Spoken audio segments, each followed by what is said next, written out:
नमस्कार मित्रमैत्रिणींनो, स्वागत आहे तुमचं प्रीती अकॅडमी या चॅनेलवर।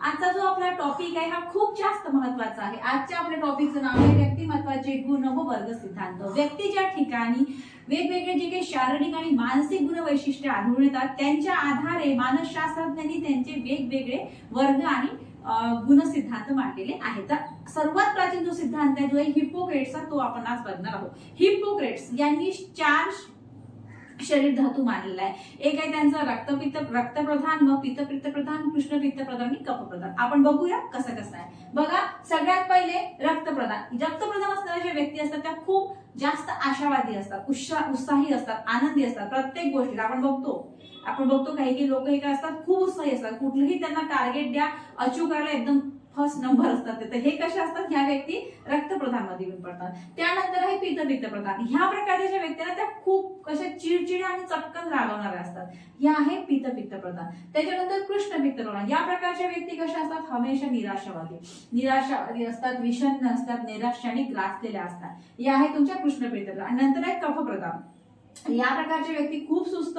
आळशी व संथ असतात। ठीक आहे, आलं तुमच्या लक्षात। अशा प्रकारे आज आपण 4 सिद्धांत बघितले, 4 शरीर धातू बघितले, हिप्पोक्रेट्स यांनी मांडलेले। रक्तप्रधान, पित्तप्रधान, कृष्णपित्तप्रधान आणि कफप्रधान। ठीक आहे, रक्तप्रधान मधल्या जे व्यक्ती आहेत त्या खूप उत्साही, आनंदी, आशावादी असतात। उदाहरणार्थ तुम्हाला सांगते मी, काही वर्गामध्ये काही मुलं असे असतात ते खूप जास्त आशावादी असतात, खूप जास्त उत्साही असतात। कुठेही त्यांना टास्क दिलं लगेच ते कम्प्लीट करून टाकतात, हे असतात रक्तप्रधान। त्यानंतर हे पित्तप्रधान या व्यक्ती चिडचिड असतात। आपण डेली रुटीन मध्ये पण बघतो ना आपण, काही आता घरचेच व्यक्ती असतात, काही तितके चिडचिड असतात, खूप चिडचिड असतात। कुठलेही काही असलं की त्यांचं रागवणं आलंच।